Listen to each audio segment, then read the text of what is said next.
नमस्कार। ग्रहों की गोचरीय स्थिति पर रेगुलर वीडियो पाने के लिए साप्ताहिक राशिफल, मासिक राशिफल, त्रैमासिक राशिफल और ग्रहों के बाकी गोचर पर भी रेगुलर अपडेट्स पाने के लिए, जिसके हिसाब से आप अपने जीवन में थोड़ी गाइडेंस प्राप्त कर सकें, इसके लिए मेरे चैनल को अवश्य सब्सक्राइब करें। जिन लोगों ने सब्सक्राइब कर रखा है वो ऑल ये जो नोटिफिकेशन सेटिंग होती है इसको क्लिक करें, क्योंकि कभी कभी कुछ लोग बोलते हैं उनको नोटिफिकेशन नहीं मिलती। आशा करता हूँ चैनल को सब्सक्राइब करेंगे और रेगुलर वीडियोस अवश्य आप देखेंगे। नमस्कार। ओम गणेशाय नमः। ओम नमः शिवाय। मैं निखिल ज्योतिषाचार्य आप सभी का मेरे चैनल पर पुनः स्वागत करता हूँ। आशा करता हूँ कि आप सभी स्वस्थ होंगे। महादेव की कृपा आप सभी पर सदैव बनी रहे। कि वीडियो वृश्चिक यानी कि स्कॉर्पियो के लिए बहुत विशेष है, क्योंकि वीडियो है 5 जनवरी से 11 जनवरी 2026 के साप्ताहिक राशिफल के बारे में। कैसा रहेगा आने वाला सप्ताह वृश्चिक के लिए। जो मेरा साप्ताहिक राशिफल होता है वो प्रमुखतः चंद्रमा और उनकी गति पे आधारित होता है। चंद्रमा एक बहुत विशेष ग्रह है।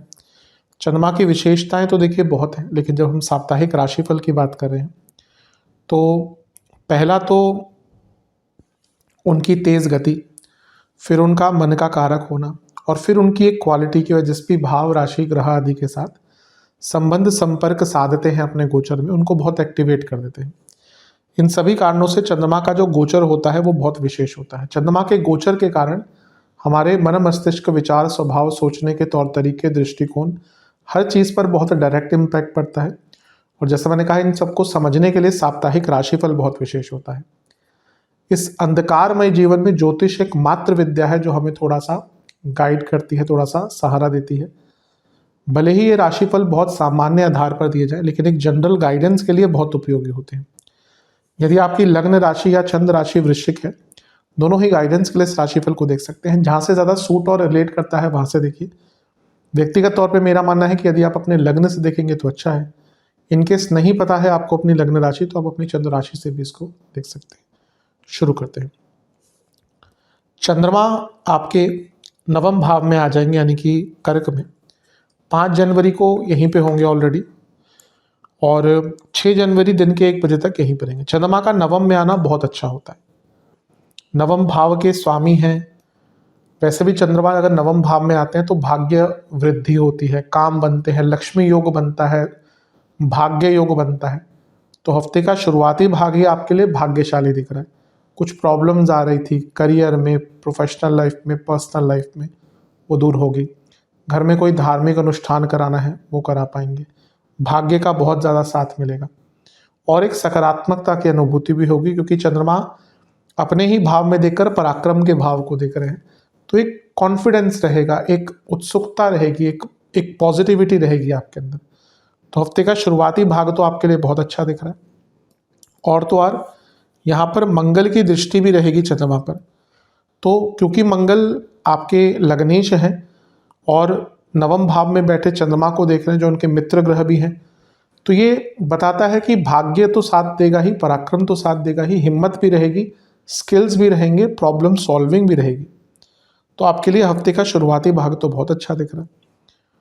नवांश कुंडली खुद बता रही है कि भाग्य का भरपूर साथ मिलेगा। दशांश कुंडली, कार्य क्षेत्र में सब ठीक है, बॉसेस से थोड़ा बनाकर रखिए। बिजनेस की जहां तक बात है, यहां पे रिस्क मत लीजिएगा, ये टाइम बहुत अच्छा नहीं। लव लाइफ, एक ही परेशानी दिख रही है कि आप चीज़ों को ना बहुत बांध रहे हैं। इस पर विचार कीजिए। जो मैंने कहा है, एक दूसरे को स्पेस दीजिए। वैवाहिक जीवन, सेम चीज़ कहूँगा, एक थोड़ा जागने का टाइम है। कभी कभी क्या होता है ना कि बहुत ज़्यादा भी टाइम स्पेंड करना एक दूसरे के साथ प्रॉब्लम क्रिएट करता है, क्योंकि हर व्यक्ति को स्पेशली आज के टाइम में एक अपनी स्पेस चाहिए होती है। क्योंकि पहले के टाइम में सबके पास अपनी स्पेस होती थी। आज से 15-20 साल पहले, मोबाइल से आने से पहले, व्यक्ति ऑफिस जा रहा है तो इतना कोई भीड़ भाड़ नहीं है, उसके पास टाइम है, मोबाइल में नहीं लगा हुआ। लोग आ रहे हैं, बैठ के बातचीत करते हैं, उससे मोबाइल में नहीं लगे हुए। आज के टाइम में जो डिजिटल इन्वेजन है ना, वो हमारे कई चीज़ों को ख़राब कर रही है। ऐसे में कभी कभी अपने लिए भी टाइम निकालना पड़ता है, और ये टाइम उसके लिए बहुत अच्छा है। जहाँ तक स्टूडेंट्स की बात है, बहुत अच्छा टाइम है। भाग्य साथ देगा, कोई एग्जाम वगैरह पढ़ता है, बहुत अच्छा करेंगे। सेहत के दृष्टिकोण से जोड़ों का दर्द, बीपी की प्रॉब्लम, अपचन, सर्वाष्टक में आपका 12वां घर बली है। विदेश संबंधित कार्यों में सफलता बहुत मिल सकती है। कुछ विदेश का काम अगर अटक रहा था पूरा हो जाएगा। 6 जनवरी दिन के 1 बजे चंद्रमा आ जाएंगे आपके 10वें भाव में यानी कि सिंह में, और 8 जनवरी रात के 8 बजे तक यहीं पर रहेंगे। चंद्रमा का 10वें भाव पे आना एक प्रकार से अच्छा माना जाता है, लेकिन यहाँ पे फंस गए हैं थोड़े से वो। ग्रहण दोष, राहु केतु एक्सेस और केमद्रुम, क्योंकि कोई भी ग्रह आसपास नहीं है, राहु केतु को उसमें नहीं मानते। अच्छी चीज़ की बात करें तो पहले तो देखा जाए तो ये कर्म धर्माधिपति योग बन रहा है केतु के साथ। जॉब चेंज करने का अच्छा टाइम है, कुछ रोल भी आपके चेंज हो सकते हैं। लेकिन अगर प्रत्यंतर दशा आदि बहुत अच्छी नहीं है, कंपनी में बहुत बुरे हालात हैं, कुछ लोगों की यहाँ पे जॉब भी जा सकती है। करियर से डिससेटिस्फेक्शन बहुत रहेगा, कभी कभी ना बहुत नाउम्मीदी से हो जाती है, या फिर व्यक्ति का मन ही नहीं लगता काम पे। ये वैसा ही टाइम है, आपका बिल्कुल मन नहीं लगेगा काम पे, गलतियां करेंगे, फोकस की प्रॉब्लम रहेगी, भिड़ेंगे लोग से, लोग आपसे भिड़ेंगे, आपको पोक करेंगे, और आपसे गलतियां होंगी तो उसको इग्नोर भी नहीं किया जाएगा। छोटी सी भी आपसे गलती होगी ना, यहाँ पे उसको बहुत बड़ा आकार दे दिया जाएगा। तो ये टाइम तो बहुत केयरफुल आपको बिताना है, स्पेशली करियर में।